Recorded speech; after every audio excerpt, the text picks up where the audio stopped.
So this one is pretty self-explanatory. It's just that Space Ghost Coast to Coast and the Brak Show premiered on TV before the block Adult Swim itself actually did. Space Ghost Coast to Coast came out years beforehand, like in 1996.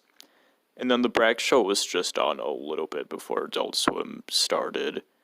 But aside from that, they're still considered official Adult Swim shows.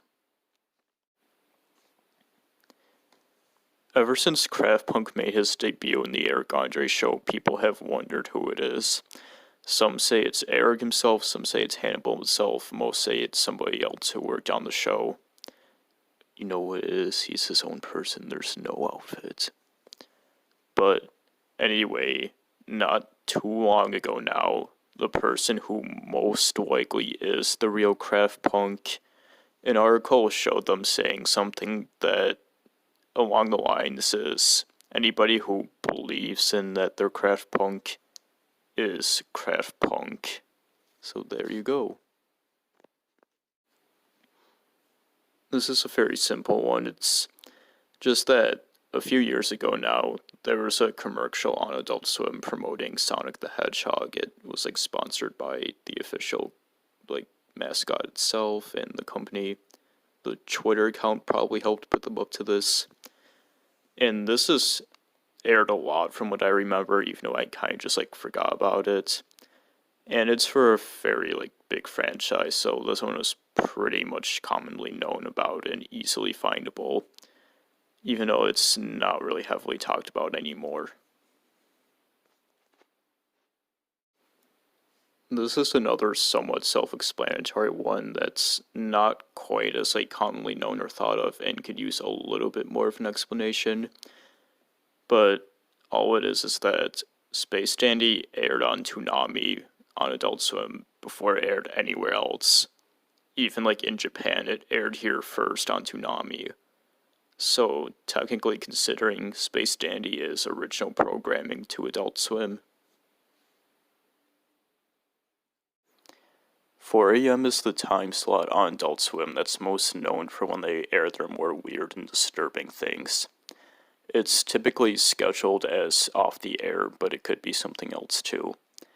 It's given us things such as unedited footage of a bear and too many cooks, as mentioned previously on the Iceberg. So if you want to find something that'll really leave an impact on your poor, tired brain, then tune in to Adult Swim on this hour.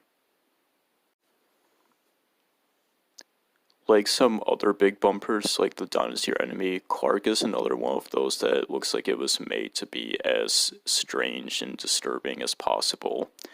And it frequently is brought up when people are listing logos and promos and such that creep them out. It's named after the person who made them. Visually, these bumpers are really cool and interesting and different, and it was always fun when Adult Swim would air them.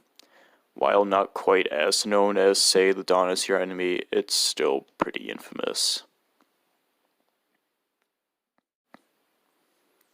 On an episode where Joe Parra visits the grocery store, he mentions a website that viewers can go to suggest food items he can buy. He then puts up the title of this overly long address on his screen and says to list something for his grocery list.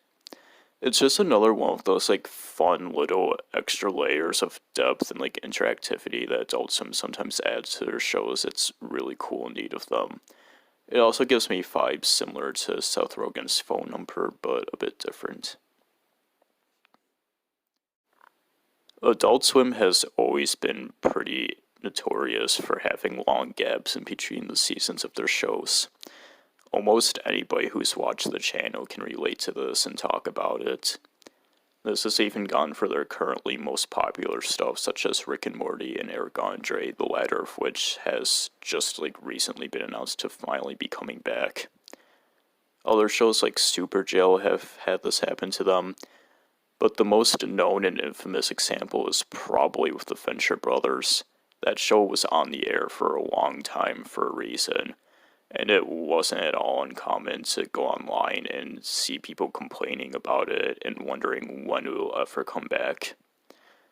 Unfortunately, as this video is being made, some recent news was brought out about the show being cancelled, but there's still a lot of hope because even the networks still want to continue somehow, if it's through comics or what, and HBO Max would also offer to continue said show. A little while ago, Valve and Adult Swim did a cross promotion where they add in Adult Swim themed outfits in Team Fortress 2, mainly with the Fincher brothers. And side note, apparently there was supposed to be a Team Fortress 2 show on Adult Swim, but it got cancelled due to them being frustrated with Valve's tendency to delay everything. Not a big surprise. Continuing with video games, in Saints Row the 3rd, there's a radio station from Adult Swim that has their name under it and everything. And on there you can hear a full remixed version of the Aqua Teen theme song, sports from Tim and Eric, and I'm pretty sure also some Deathlock stuff. It's just right in the game normally, so it's also this high up in the Iceberg. Continuing with video games and radio stations inside the video games. In Grand Theft Auto 5, there's an Easter egg where if you listen to Fly Low Radio, there's a chance that you can hear Carl call in as an angry caller, calling them out for stuff probably having to do with phone calls. It's a cool Easter egg that was found quickly, but not absolutely everybody knows about. In 2012, it became popular talk about there being a lost episode of Dexter's Lab that was never aired called Root Removal. And if you look at it, it's pretty obvious why Cartoon Network wanted to show it. As you can see here, Dee Dee is flipping off the camera, for fuck's sake.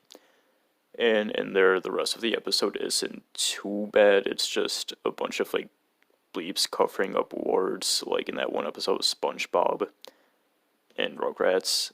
But it's a little bit more obvious with what they're saying here.